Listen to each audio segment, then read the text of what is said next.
저는 이 시간 출애굽기 14장 1절에서 31절까지의 본문을 중심으로 위기의 때 하나님의 능력이라는 제목으로 은혜를 나누려고 합니다.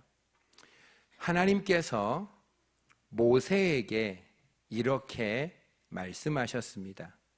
너는 200만 명의 이스라엘 백성들을 데리고 바알 스본이라고 하는 바닷가 앞에 장막을 치라라고 말씀하셨습니다. 그러면 바로가 생각할 때, 와, 저들이 지금 광야에 갇혔다. 앞에는 바다고 옆에는 산이니까 갇혔다라는 마음이 들 수 있도록 바닷가에 장막을 치라. 내가 바로의 마음을 완악하게 해서 그 군대로 뒤따르게 하리니 애굽 사람이 나를 여호와인 줄 알게 하겠노라. 여기까지가 하나님이 모세에게 먼저 하신 말씀입니다. 이 말씀을 들은 모세가 이스라엘 백성들을 바닷가 앞으로 인도해서 장막을 쳤습니다. 그런데 뒤에서 애굽 군대가 쳐들어옵니다. 바로는 생각했습니다. 내가 200만 명을 10가지 재앙이 계속 쏟아지기 때문에 자기의 아들까지 죽었기 때문에 놓아주긴 놓아주었는데 200만 명이 가서 소식을 들어보니까 지금 바닷가 앞에 몰려 있다는 겁니다. 바로 생각에 바닷가 앞에 모여 있다고 지금 모든 군대를 모아서 가면 200만 명을 다시 사로잡아 와서 노예로 삼을 수 있겠구나라는 확신이 든 겁니다. 바로의 마음에. 그래서 그는 모든 군대 지휘관들을 모으고 애굽에 있는 모든 병거를 다 모아서 내가 이스라엘 200만 명을 다시 붙잡으러 가겠다라고 선포하고 쫓아왔습니다. 이스라엘 백성이 바닷가에 장막을 치고 있는데 애굽에 있는 모든 군대가 쳐들어온 거예요. 그때 이스라엘 백성들은 하나님과 모세에게 원망하기 시작합니다. 우리를 왜 이곳까지 인도해서 여기서 우리를 죽이려고 하느냐? 우리를 좀 내버려 둬라. 우리가 애굽으로 돌아가서 애굽 사람을 섬길 것이다. 애굽 사람을 섬기는 것이 여기서 죽는 것보다 더 낫겠노라 라고 하고 원망과 불평이 하늘을 찌른 겁니다. 그 순간 모세가 아까 저와 여러분이 읽었던 이 말을 그 원망과 불평이 가득한 백성들을 향하여 모세가 이렇게 얘기합니다. 두려워 말라. 두려워 말라. 너희는 가만히 있어라. 여호와께서 오늘 너희를 위하여 행하시는 구원을 보라. 너희가 오늘 본 애굽 사람을 영원히 다시 보지 아니할 것이다. 여호와께서 너희를 위하여 싸우시리니 너희는 가만히 있어라 라고 모세가 이 상황에서 선포합니다. 그때 하나님이 모세에게 또 임하셔서 말씀하기를 모세야 어찌하여 부르짖느냐? 이스라엘 백성들을 앞으로 나아가게 하라. 너는 지팡이를 들고 손을 내밀어 바다를 갈라지게 하라. 이스라엘 자손이 바다를 마른 땅처럼 행할 것이다. 내가 애굽 사람의 마음을 완악하게 하여 그 뒤를 따라 들어갈 것인데 내가 애굽 모든 군대를 통하여 영광을 받을 것이요 애굽 사람이 나를 여호와인 줄을 알 것이다 라고 하나님이 모세에게 말씀을 마치시자 이스라엘 200만 명을 이끌고 갔던, 맨 앞에 이끌고 갔던 구름 기둥이 뒤로 옮겨지더니 애굽 군대 앞에 구름 기둥이 서게 됩니다. 그리고 이 구름 기둥이 서는 그 순간 애굽 군대 있는 곳에는 구름과 어두움으로 깜깜합니다. 그리고 이 이스라엘 200만 명은 화납니다. 그래서 이 이스라엘은 바닷속으로 들어가도록 도와주는 것입니다. 그때 모세가 바다 위를 향하여 손을 내미는 그 순간 여호와께서 지중해에 큰 동풍을 불어오게 하셔서 바닷물을 갈라 벽이 되게 만들고 마른 땅이 되게 하셨습니다. 이스라엘 백성들은 그 바닷속을 육지처럼 걸어가니 좌우에 물벽이 형성이 되었습니다. 애굽 사람들이 이 병거가 이 홍해바다 안으로 들어오는데 하나님께서 그 바로의 말들과 병거들의 추격을 받을 때 병거 바퀴를 새벽에 불기둥과 구름기둥으로 그들을 어지럽게 하고 병거의 바퀴를 벗겨버립니다. 그래서 쫓아오지 못하게 하는 것입니다. 그러면서 이런 고백을 합니다. 여호와가 그들을 위하여 싸우고 있다. 우리는 도망가자. 애굽 사람이 이렇게 얘기합니다. 그 순간 모세가 손을 바다 위로 내미니 바다의 힘이 회복되어서 애굽 모든 사람들을 엎어서 바로의 모든 군대를 하나도 남김없이 다 수장시킵니다. 그러나 이스라엘 백성이 지나가는 곳은 좌우가 벽이 되고 그래서 계속 지나가게 되는 것입니다. 여호와께서 바닷가에서 애굽 사람들이 다 죽어 있는 것을 이스라엘 사람들이 보고 하나님이 행하신 그 큰 능력을 보고 여호와를 경외하며 여호와와 그의 종 모세를 믿었다라는 것이 오늘 출애굽기 14장 1절에서 31절까지의 말씀인 것입니다. 저는 이 말씀을 연구하다가 하나님을 만났는데 어떤 하나님을 만났을까요? 우리를 위하여 대신 싸워주시는 하나님을 만났는 줄 믿습니다. 자연을 정복하신 하나님, 사탄을 정복하신 하나님, 바로 정복하시는 하나님을 만난 줄 믿습니다. 또 하나는 31절 맨 끝에 하나님과 그의 종 모세를 믿었더라 라는 것이 오늘 말씀의 결론인데, 믿을 수 있도록 기적을 베풀어 주시는 하나님을 만난 줄 믿습니다. 여러분, 오늘 출애굽기 14장에서 우리는 하나님을 만나야 합니다. 하나님은 어떤 분이십니까? 우리를 위하여 대신 싸워주시고 목숨까지 내어주시는, 자녀를 보호하시는, 대신 싸워주시는 하나님이신 줄 믿습니다. 14절과 25절을 한 번만 더 읽겠습니다. 대신 싸워주시는 하나님이 나와 있는 게 14절과 25절입니다. 14절, 여호와께서 너희를 위하여 싸우시리니 너희는 가만히 있을지니라. 25절이 더 위대해요. 여러분, 아까 14절은 모세가 한 말인데요, 지금 25절은요 애굽 사람이 하는 말이에요. 애굽 사람이 뭐라고 하는 줄 아세요? 그들이 병거 바퀴가 벗겨져서 달리기가 어렵게 하시니 애굽 사람들이 이르되 이스라엘 앞에서 우리가 도망가자. 왜 도망갑니까? 시작. 여호와께서 그들을 위하여 싸워 애굽 사람을 치는도다. 할렐루야. 애굽 사람들이 뭐라고 해요? 우리는 이스라엘 사람을 치면 안 돼. 이스라엘은 하나님이 대신 싸워주는 민족이야. 우리가 하나님을 싸워서 이길 순 없잖아. 도망가자. 저들은 하나님이 대신 싸워주시는 민족이야. 여러분, 세상에 나갔을 때, 여러분을 바라볼 때, 세상 사람들이 여러분을 볼 때 싸우지 말자.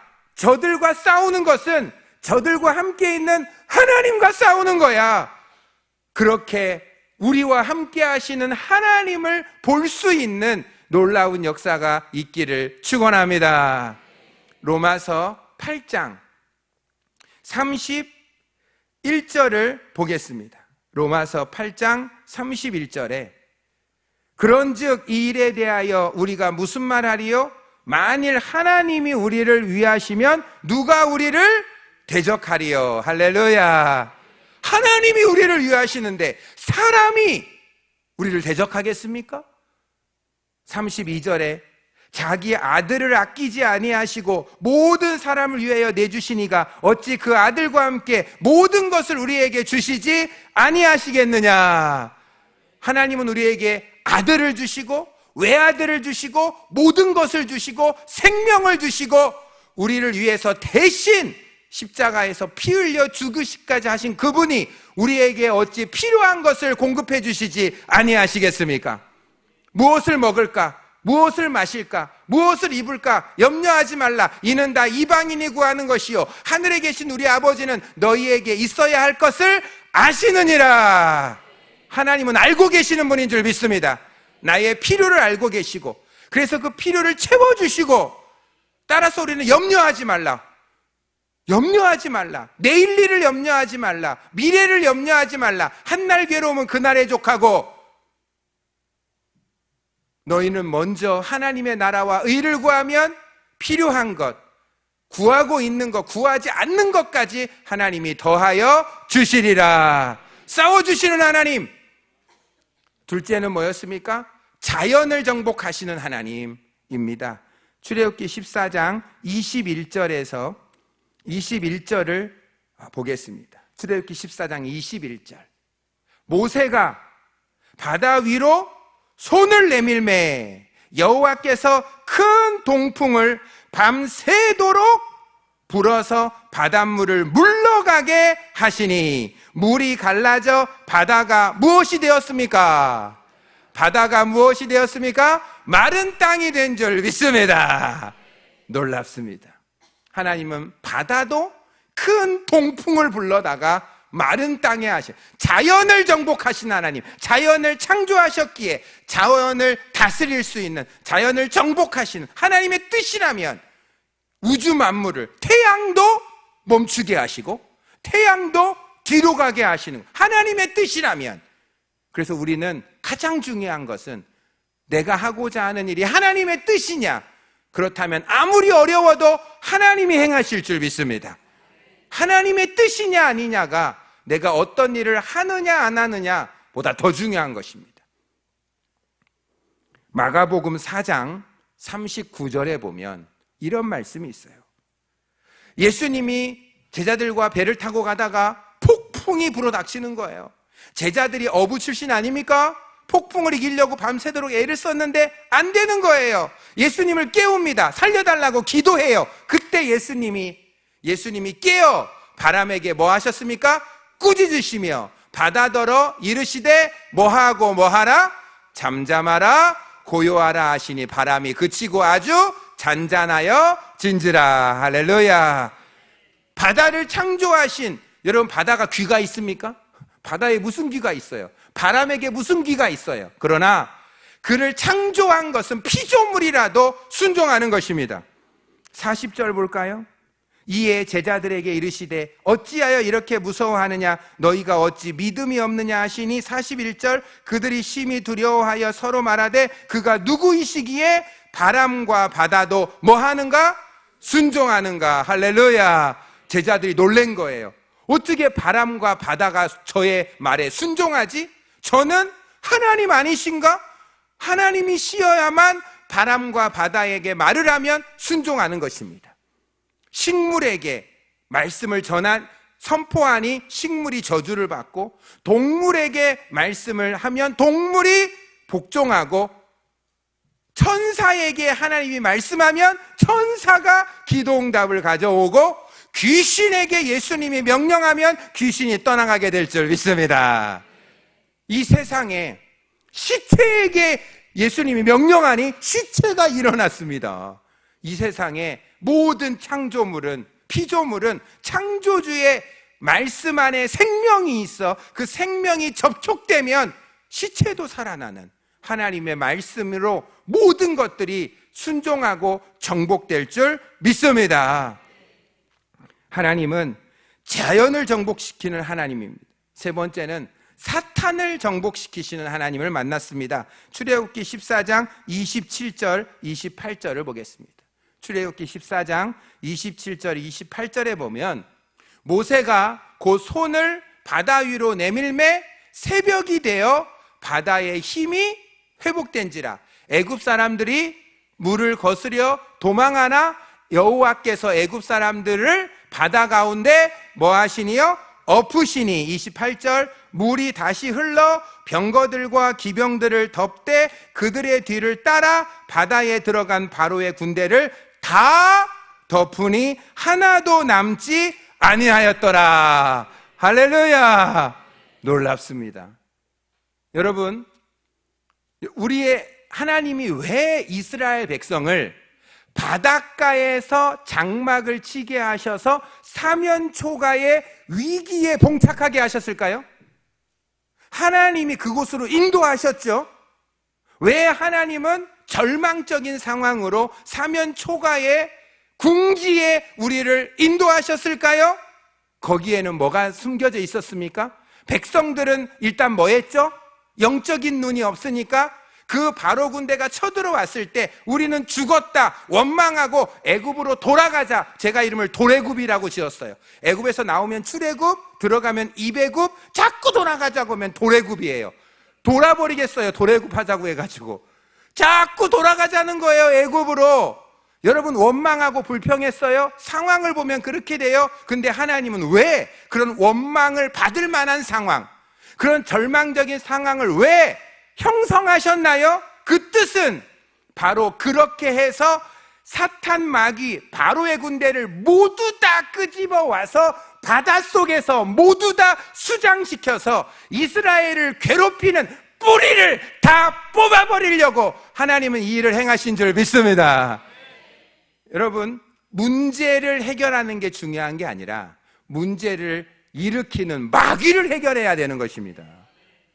우리에게 타락하게 만들고 죄짓게 만들고 더럽게 만들고 병들게 만들고 죽게 만들고 미워하게 만드는 마귀 자체를 무저갱에 쳐넣어버리면 우리는 그때부터 천국과 같이 눈물도 없이 아픔도 없이 사망도 없이 저주도 없이 밤도 없이 생명수 강가에서 생명나무를 하면서 기쁨과 평안 속에 영생을 누리게 될 줄 믿습니다. 여러분, 하나님은요 이스라엘 백성들이 애굽 군대가 있는 한 쫓아와요. 애굽 군대가 있는 한 이스라엘을 뭐 한다고요? 쫓아와요. 그러니까 아예 하나님의 계획이 뭐죠? 이 애굽 군대를 아예 하나도 남김없이 다 없애야 되겠는데 그러면 어떻게 돼요? 궁지에 몰렸다고 바로의 마음에서 확신이 들어야 되는 거죠. 여러분, 하나님이 인도하셨는데 절망적인 상황이 있다면 두려워하지 마십시오. 하나님이 행하신 일을 보십시오. 하나님이 대신 싸워주실 줄 믿습니다. 똑같은 일이 우리에게도 벌어질 수 있어요.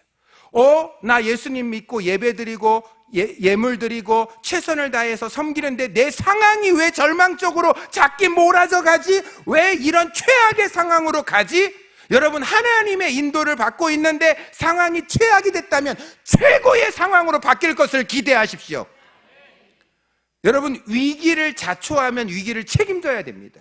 내가 위기를 자초했다면 내가 책임져야 돼요. 근데 하나님이 위기를 만드셨다면 하나님이 책임져 주십니다.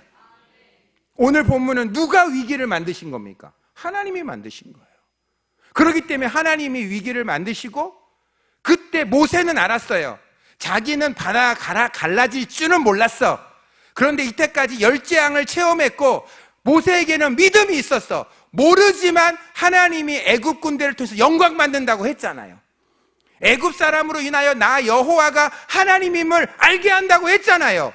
근데 바다가 갈라진다고는 말하지 않았거든. 그때 모세는 백성처럼 원망하지 않았어요. 하나님에게는 길이 있다. 하나님에게는 답이 있다. 내가 모르지만. 그래서 하나님은 그 모세는 두려워하지 않고 너희는 가만히 서서 두려워 말고 하나님이 행하시는 일을 보라. 오늘 너희들이 보는 애굽을 사람을 다시는 보지 않을 거라고 미리 선포한 거예요. 하나님 우리에게 모세의 믿음을 주시옵소서. 그래서 애굽 군대가 완전히 수장돼서 더 이상 이제 애굽은 완전히 끊어내버리는 거예요. 하나님의 인도가 중요한 줄 믿습니다. 고린도전서 15장 55절을 보면 사망아 너희의 승리가 어디 있느냐? 사망아 내가 쏘는 것이 어디 있느냐? 56절 사망이 쏘는 것은 죄요 죄의 권능은 율법이라. 우리 주 예수 그리스도로 말미암아 우리에게 승리를 주신 하나님께 감사하노니. 여러분 예수님은 이 땅에 오셔서 사탄을 정복하시기 위해서 죽음을 죽이시고 부활하신 줄 믿습니다. 여러분 보십시오. 사탄이 가장 큰 무기는 사망입니다. 사망. 우리는 죽음 앞에 재물이든 권력이든 다 두려워 떱니다. 사탄이 갖고 있는 제일 큰 무기는 사망이에요. 예수님을 사망시켰어요. 예수님을 죽였어요. 근데요 예수님은 사망을 사망시켜버렸어요. 다시 죽은 자 가운데 부활하셨어요. 죽음을 정복하신 예수님을 찬양합니다. 여러분 이 세상에 인간이 갖고 있는 문제 중에 제일 큰 문제가 죽음의 문제입니다. 죽음의 문제를 정복하신 예수님은 기타 모든 문제도 정복하고 남음이 있을 줄 믿습니다. 우리에게 승리를 주시는 예수님께 감사하노니. 58절 시작. 그러므로 내 사랑하는 형제들아 견실하며 흔들리지 말고 항상 주의 일에 더욱 힘쓰는 자들이 되라. 이는 너희 수고가 주 안에서 헛되지 않은 줄 알미니라. 할렐루야. 주님 안에서의 수고는 절대 땅에 떨어지지 않게 될 줄 믿습니다. 견실하십시오. 흔들리지 마십시오. 굳게 서십시오. 여러분이 하나님을 위해서 수고하십니까? 현실에서의 100배 축복, 내세에서의 영생 축복을 받게 될 것입니다. 여러분 사람에게도 조금 뭐를 선을 행하면 반드시 돌아옵니다. 사람에게도 해도요. 하물며 하나님에게 선을 심었을 때 하나님은 30배, 60배, 100배, 1000배, 만배 하나님은 더 주실 수 있는 창조의 하나님이신 줄 믿습니다. 1시간을 예배로 드리잖아요. 100시간이라도 창조해서 다시 돌려주십니다. 시간 부족하지 않습니다. 시간이 부족하지 않습니다. 여러분 물질을 100원 드리잖아요. 하나님의 능력으로 1억이라도 창조해 돌려드릴 수 있는 분이에요. 하나님은 창조의 능력이 있는 분이에요. 여러분 죽음을 정복하신 예수님, 여러분 대신 싸워주시는 하나님, 자연을 정복하시는 하나님, 사탄을 정복하시는 하나님. 네 번째는요 31절에 기록되어 있어요. 31절에는요 우리로 하여금 믿을 수 있도록 해주시는 하나님이 있습니다. 31절을 보실까요? 이스라엘이 여호와께서 애굽 사람에게 행하신 그 큰 능력을 보았으므로 백성이 여호와를 경외하며 여호와와 그의 종 모세를 믿었더라. 할렐루야. 여러분 믿을 수 있게 해주셔서 감사합니다. 여러분 믿기가 어렵거든요. 믿어지지 않거든요. 그런데 오늘 출애굽 14장 이 사건을 통해서 이스라엘 백성들은 이제는 도래굽할 생각이 없고 오직 하나님을 믿기로 작정했습니다. 하나님은 우리에게 믿게 해주셔서 감사합니다. 믿을 수 있도록 해주셔서 감사합니다.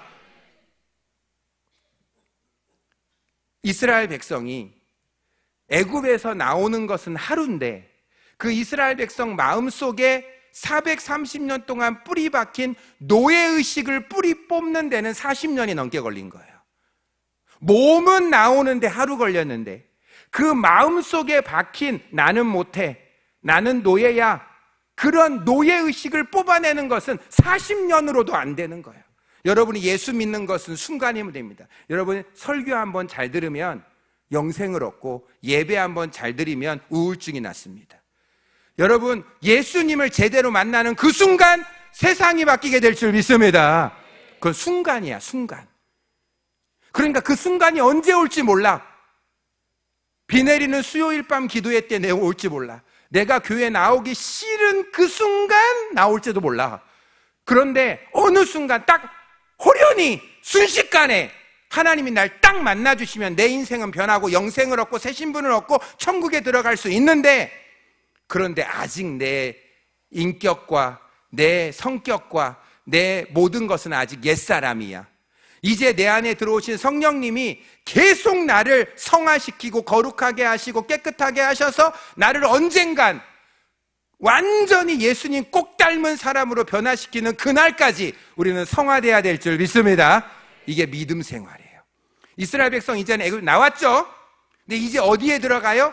광야에 들어가는데, 광야에는 길도 없고 물도 없고 음식도 없고 지금 광야 생활이 지금 2년 동안 굉장히 어려운데, 하나님 입장에서는 이 광야를 돌파하려면 믿음이 필요하다. 10개의 재앙을 내리시고 홍해 바다를 가르신 이거를 한시도 잊지 않으면, 광야 속에 물이 없으면 물 주실 하나님을 믿을 수 있고, 광야에서 먹을 것이 없으면 먹을 것을 주신 하나님을 믿을 수 있고, 공격하면 막아주실 줄 믿습니다. 이제 상황으로 사는 것이 아니라 믿음으로 살도록 변화시켜주기 위해서 하나님이 이 사건을 일으키신 줄 믿습니다. 여러분, 광야를 돌파하는 건 믿음입니다. 우리는 염려가 돼. 이 광야를 어떻게 돌파하지? 아무것도 없는데 염려가 가득해. 그러나 그 염려를 돌파하는 것은 오늘 본문에서 하나님과 그의 종 모세를 믿었더라. 믿음으로 돌파하셔야 될 줄 믿습니다. 어제나 오늘이나 내일이나 언제나 동일하신 하나님이 홍해를 마른 땅처럼 가르시고 애굽 땅에 있는 모든 군대를 수장시키시고 믿음을 주시고 대신 싸워주시는, 자연을 정복하고 죽음을 정복한 그분은 오늘도 저와 여러분 가운데 하나님이 되어주시고 우리를 영생으로 인도해 주실 줄 믿습니다. 하나님 아버지, 우리를 괴롭히는 애굽 군대를 하나님의 능력으로 다 수장시켜 주심을 감사합니다. 사자굴이 변하여 천사굴이 되게 해주심을 감사합니다. 하나님의 인도로 어떤 절망적인 상황이 와도 그때 두려워 떨지 말고 하나님이 하신 일을 바라보라고 믿음으로 선포하면 그렇게 될 줄 믿습니다. 예수님의 이름으로 기도드립니다.